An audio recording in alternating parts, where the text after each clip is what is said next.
The rehearsal footage wasn't acting. 15 films with behind-the-scenes moments too real to ignore. We've all admired the intensity of great action scenes. The clenched fists, the crashing debris, the breathless moments right before the punch lands. It's choreography until it isn't. Because sometimes the blood on screen doesn't wash off. And sometimes the screaming doesn't stop when the director yells, "Cut!" There's a thin line between rehearsal and reality. And in some films, that line wasn't just blurred, it was obliterated. Stunt performers walked off set with broken bones. Actors collapsed from real fear. Crew members stood silent as the cameras kept rolling because the footage was too powerful, too visceral, too real to ignore. In these moments, cinema ceased to be illusion. What ended up on screen were unscripted accidents, uncontrolled chaos, and emotional breakdowns that no one planned but everyone chose to keep. Because somewhere between method acting and reckless filmmaking, someone decided that truth, no matter how dangerous, was the ultimate special effect. These are not stories of carefully constructed chaos. They are the hidden bruises beneath the costume, the oxygen tanks just out of frame, the unscheduled ambulance rides between takes, and the eerie silence that follows when the crew realizes that wasn't acting. White? Let's dive into 15 action films where the behind-the-scenes moments were more dangerous, more emotional, and more unforgettable than the scenes themselves. Fact has shown. Deadly Prey, 1987. When a stuntman didn't get up, it was meant to be a brutally realistic hand-to-hand fight. The kind of scene that sells a movie like Deadly Prey. Raw, low-budget action with teeth. But when one of the stuntmen failed to rise after a particularly vicious takedown, the cameras kept rolling, unsure if it was the performance of a lifetime or something else. Shot in just weeks and with a crew that lived on caffeine and chaos, Deadly Prey became a cult favorite not because of its polish, but because of its primal aggression. During one fight sequence deep in the woods, the choreography went out the window. A mistimed punch turned into a real elbow to the temple, and a fall landed harder than planned on bare dirt, no pads. The impact knocked the stuntman cold. What's disturbing is how long it took anyone to notice. The actor stayed in character. The director loved the intensity. And only after several seconds of silence unnatural, even for this blood-soaked shoot, did someone call for help. The footage? Still in the movie. It was too good to cut. No one sued, no one talked, and the crew moved on like nothing happened. But for those watching closely, there's a moment when the camera lingers just a bit too long. When motion stops, but the dread starts. And it wouldn't be the last time a scene turned into something unplanned. Fact #2. The Octagon 1980. Chuck Norris didn't want a double. When Chuck Norris signed on for the Octagon, he wanted to showcase real martial arts, not Hollywood versions. So when a dangerous leap over jagged rocks came up in the shooting schedule, Norris refused a stunt double. "I'll do it myself," he reportedly said. "It'll look better that way." And he did. Except it didn't look better, it looked real. Because it was. The jump wasn't rehearsed to completion. The landing zone was uneven, and the crew had limited time to reset. Norris leapt, clipped his leg on a boulder, and slammed down hard. Cameras caught the wince, the grunt, the slow push back to his feet. It looked like acting, but it was pain. Rather than scrap the scene, the director leaned into it. The stumble added vulnerability. The cut stayed. Norris insisted on finishing the day's work, his limp growing with each take. Decades later, fans praise the raw edge of the Octagon's action. Few realize that one of its most authentic moments came from a miscalculation, one the star was too proud to back down from. The scene remained. The scar did too. But Norris wasn't the only actor who risked everything for realism. Fact #3. Navy SEALs 1990. When the water didn't let go. There's a moment in Navy SEALs where the camera follows the team into a murky underwater breach. What viewers didn't know was that the panic in one actor's eyes wasn't rehearsed. It was real. The scene called for a nighttime underwater insertion, tight gear, limited vision, and freezing water. But one of the suits was defective. A valve jammed. As the actor descended, his oxygen cut off. The safety diver, out of position, didn't notice in time. The actor, unnamed in official records, signaled distress, but the shot was so chaotic, the crew thought it was part of the act. It wasn't until he began violently kicking for the surface that someone screamed to stop the shoot. He survived. Barely. An hour later, drenched and shaking, he demanded to continue filming. The footage of his genuine struggle, parts of it were used in the final cut. It looked too real, one editor admitted, because it was. Years later, the director still won't talk about it. Insurance reports were sealed. But the rumor persists. That scene was supposed to be 2 takes. They only needed 1. And the next film would prove that dry land wasn't any safer. Fact #4. The Hero and the Terror, 1988. The set that suffocated the cast. In The Hero and the Terror, Chuck Norris plays a cop confronting trauma inside a derelict theater. The final act takes place in a dark, abandoned opera house, a setting that felt eerie even before the cameras rolled. But what happened during filming made the fear on screen feel suffocatingly real. The production found a real, long-condemned theater in Los Angeles, shut for decades. It had no ventilation, no running power, and definitely no safety inspections. The crew brought in portable lights and oxygen tanks just in case. Then came the long tracking shot, Norris chasing the villain through multiple levels of the crumbling building. Midway through, one actor collapsed. Another began coughing uncontrollably. A third staggered offset, pale and gasping. Carbon monoxide from the generators had slowly filled the lower levels. But they got the shot. Rather than halt production, the director simply revised the schedule, shorter takes, fewer people in confined spaces. No formal report was filed. The studio feared liability. The scene was intense, claustrophobic, unsettling. Test audiences loved it. What they didn't know was that the terror wasn't acting, it was hypoxia. And the villain wasn't on screen. It was in the air. Yet even that wasn't the most dangerous confined set of the decade. Fact #5. Silent Running, 1972. When the explosion wasn't staged. Long before CGI made space stories safe, Silent Running relied on real sets, real props, and real pyrotechnics. Shot aboard a decommissioned aircraft carrier, the film's low budget meant every explosion had to count. Unfortunately, one of them almost did more damage than planned. During a scene where Bruce Dern's character sabotages equipment in protest, a small explosive charge was set to simulate an engine overload. The crew positioned themselves safely behind barriers. But one camera operator, eager to capture a better angle, moved half a step closer. The blast came early. Shrapnel real metal, not breakaway, shot across the floor. One technician suffered a deep gash to the arm. The camera operator's gear was shredded.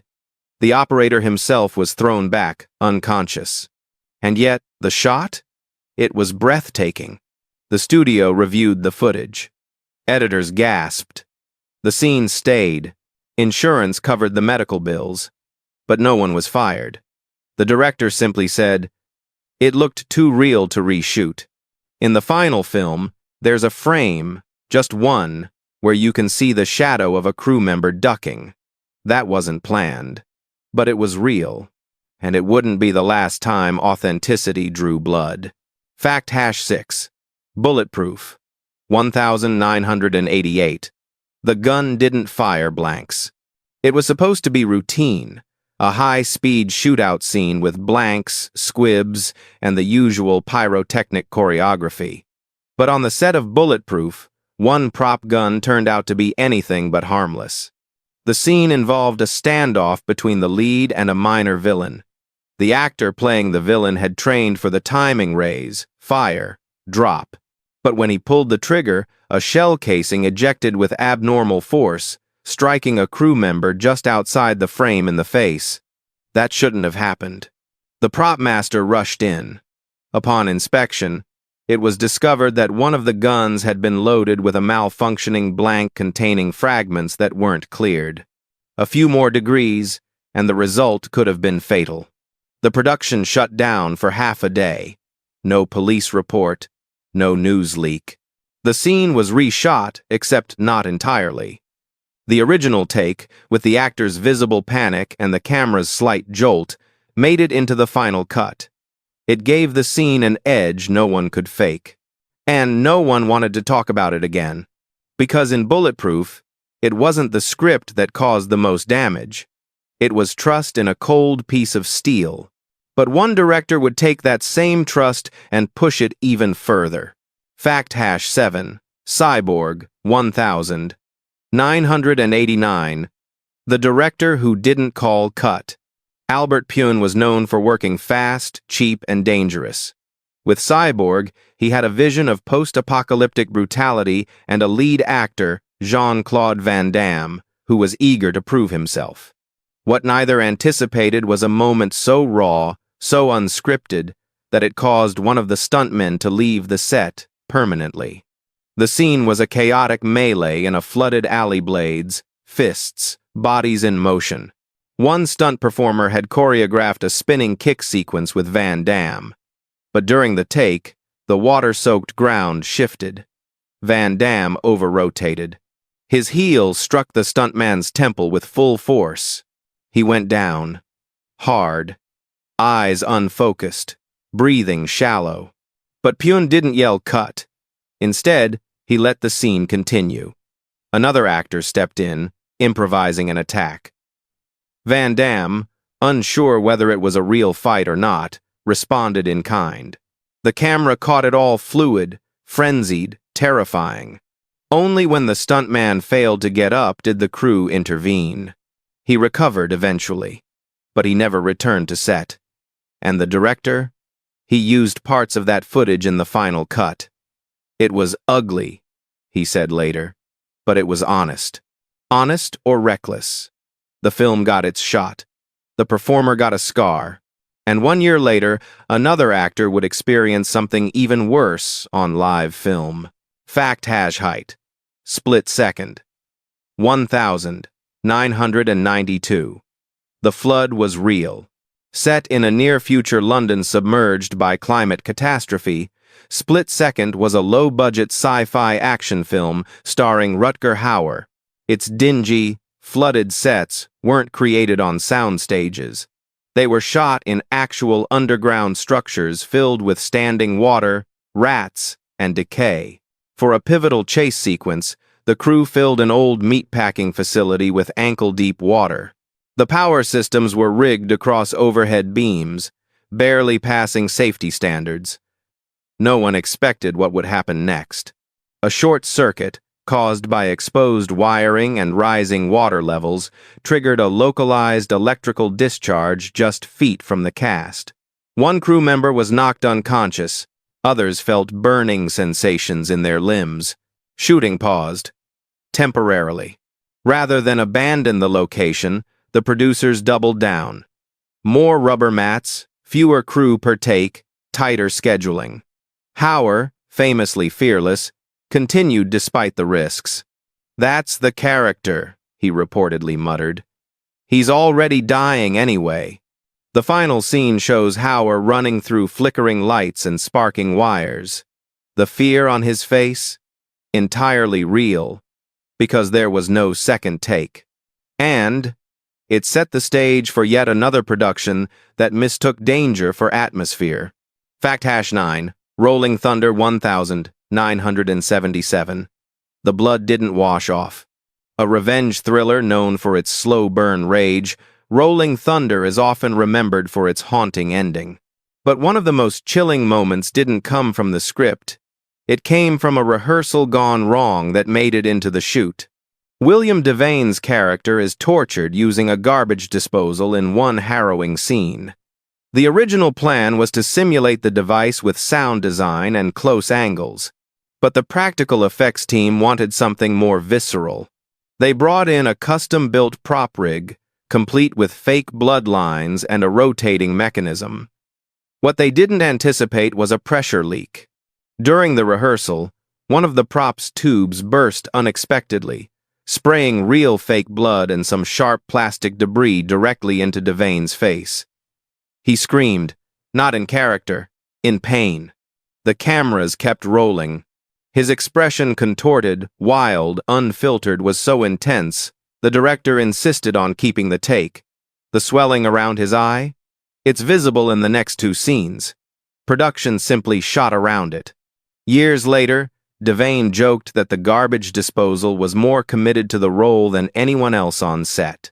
And if that sounds extreme, just wait until you hear what happened when a director filmed a stunt and never told the actor it was real. Fact Hajon 0. Eye of the Tiger. 1986. The explosion that wasn't cleared. Eye of the Tiger promised grit and vengeance. But during one climactic explosion, what the cameras captured wasn't part of the plan and nearly ended the production. The script called for a truck to explode in an open desert road. The pyrotechnics team rigged the vehicle with timed charges and placed fire-suppressing blankets around the camera zone. The lead actor, Gary Busey, was to run from the vehicle as it erupted in flames. What no one accounted for: a fuel leak. Moments before the detonation, gasoline pooled beneath the truck. The heat from the rig's ignition source was enough to trigger a premature blast. Busey had already started his sprint, but the fireball came sooner, larger, and far hotter than planned. The shockwave knocked him forward. The director screamed not for drama, but because they didn't know if he was alive. Busey rolled, coughed, and amazingly stood up, dazed but intact. They didn't call for a second take. The footage? Used in the final cut. The raw panic on Busey's face gave the scene a brutal authenticity. Years later, the stunt coordinator admitted, "That was the closest we've ever come to filming a death. And it wouldn't be the last time an actor's life depended on split-second luck." Fact Hajon 1. The Dogs of War. 1980. The gun jammed, and so did the actor. During a tense rebel ambush scene in The Dogs of War, Christopher Walken's character fires a machine gun at approaching enemies. What most viewers don't realize is that the jammed gun, the fury, and the explosion of frustration in his eyes weren't scripted. The prop gun, a heavily modified M60, was designed to simulate rapid fire without real ammunition. But midway through the take, the mechanism stuck. Walken, still in character, slammed it against a barricade and began yelling at the crew, thinking they had ruined the shot. But the director didn't cut. Instead, the cameraman slowly zoomed in, capturing every twitch, every vein bulging on Walken's forehead. The tension bled off the screen. What had begun as a routine action sequence became a seething character moment, one that made it into the final version unaltered. Walken later admitted he wasn't acting. "I thought someone was going to get hurt if they didn't fix it." The rage was real. The sweat, the spit, the shattered prop, all real. And when the gun finally worked, he fired it like he meant it. But in another production, a malfunction didn't just create tension, it nearly ended someone's career. Fact Hajon 2. The Hit List 1993. The slap that went too far. Low-budget action films often blur the line between method and madness. But in The Hit List, that line vanished completely during one infamous scene involving a slap that never should have landed. The antagonist, played by Lance Henriksen, was supposed to intimidate a hostage by faking a backhanded blow. The actor opposite him, an uncredited performer, was told the strike would miss by a few inches. Henriksen, deep in character, misjudged the distance. The slap landed. Hard. So hard, in fact, that the actor's lips split on impact and he fell out of frame. Everyone froze except Henriksen, who stepped over the dazed man and delivered his next line without blinking. It wasn't until the director called "cut" that anyone checked on the actor. He was conscious, furious, and bleeding. The take? It stayed. Years later, Henriksen claimed he didn't realize what happened until he saw the playback. It looked brutal, he said. Because it was. And it wouldn't be the last time a physical improvisation crossed the line from convincing to violent. Fact has shown 3. Extreme Prejudice, 1987. The knife wasn't rubber. In one of Extreme Prejudice's most intense standoffs, a knife glints under a single spotlight. It's fast, it's close, and it's visceral. What the audience didn't know, the blade wasn't a prop during rehearsal and someone bled for it. The actor playing the assassin insisted on realism. For early takes, he used a dulled but real blade to get the weight and movement right. The choreography was tight, but the angle of one parry shifted by inches. In a moment of tension, the knife slipped, catching co-star Michael Ironside just below the rib cage. Not a deep cut, but a real one. Ironside broke character for half a breath, then kept going. His shirt soaked up the blood, and the take was completed. The pain in his grimace? Unmistakable. Afterwards, the crew panicked. The knife was pulled. The actor was benched for the day. But the director reviewed the footage and found something honest. They used it. The injury was dressed off camera. The blood stayed in the edit. In Extreme Prejudice, the title wasn't just metaphor. It was written in red beneath the surface. And the next production would blur the line between breakdown and breakthrough. Fact has shown 4. Dead Bang 1989. The breakdown was real. Don Johnson's performance in Dead Bang is often praised for its rawness. But one scene, his character confronting a white supremacist suspect, feels charged beyond acting. That's because the emotional explosion wasn't scripted. It was a breakdown. Filmed at the end of a grueling shoot, the scene called for Johnson to shout through a steel door and kick it in frustration. But the actor had reached a breaking point fueled by exhaustion, personal loss, and a week of reshoots. He kicked the door harder than expected, screamed louder than rehearsed, then punched the wall beside it. Blood spattered his sleeve. The camera kept rolling. Everyone thought it was a brilliant take.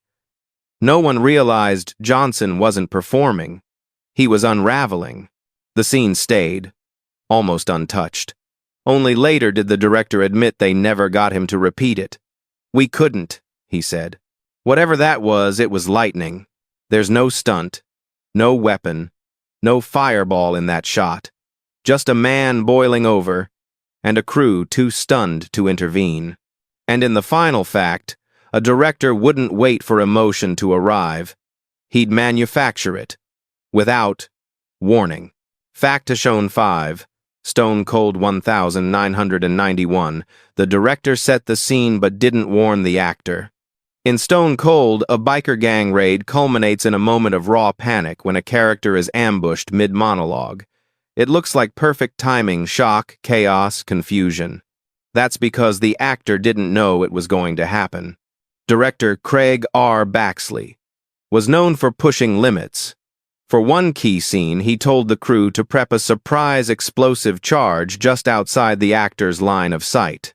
He instructed them, "Do not tell him, I want real panic." They got it. As the actor delivered his lines, the blast ripped through the set wall behind him, showering him in dust, heat, and plaster. He screamed, dropped to the floor, looked off camera in disbelief. It wasn't acting. The crew clapped. The director grinned. The take was printed. The actor, furious, stormed off set and refused to speak for the rest of the day. But when he saw the footage later, he admitted it was perfect. The ethics of that choice remain debatable, but the impact? Unforgettable. In Stone Cold, the danger wasn't written in the script. It was written in the silence between action and reaction. Bonus fact: Shoot Fighter. Fight to the death. 1993. The camera kept rolling, because no one realized he was actually hurt. This one didn't make the top 15, but it might just be the strangest of all. During a brutal fight sequence in Shoot Fighter, Fight to the Death, one actor took a scripted fall face first into a pile of broken boards and debris. It was designed for maximum flair, minimal risk. But one of the planks hadn't been properly rigged. Buried beneath the splinters was a rusted nail. The actor's shoulder caught it mid-fall, ripping through his costume and piercing the skin. He grimaced, clenched his jaw, and kept going. The scene required a slow crawl, a look of agony, a desperate gasp for air. And what he delivered was so convincing, the director whispered, "That's it. That's the pain I wanted." Except it wasn't performance. He was bleeding into the sand. When cut was finally called, he collapsed. Crew members rushed in. A medic was summoned. The nail had punctured dangerously close to an artery. He was hospitalized that night, but the scene stayed. The blood in that take? Not fake. The dirt? Soaked. The audience never knew. To this day, the actor hasn't named the crew member who missed the rigging. "What's the point?" he said. The shot worked. In the end, Shoot Fighter was billed as fiction. But in that moment, it became documentary. Because the camera doesn't care if it's acting or agony. They called it acting. But the bruises, the burns, and the blood said otherwise. Some moments were accidents. Others were choices. And somewhere in between, the line blurred between performance and punishment, between immersion and exploitation. So here's the question. Which scene felt too real to ignore? And more importantly, when does dedication cross the line into danger? Tell us what you saw, and what you think should have never been left in.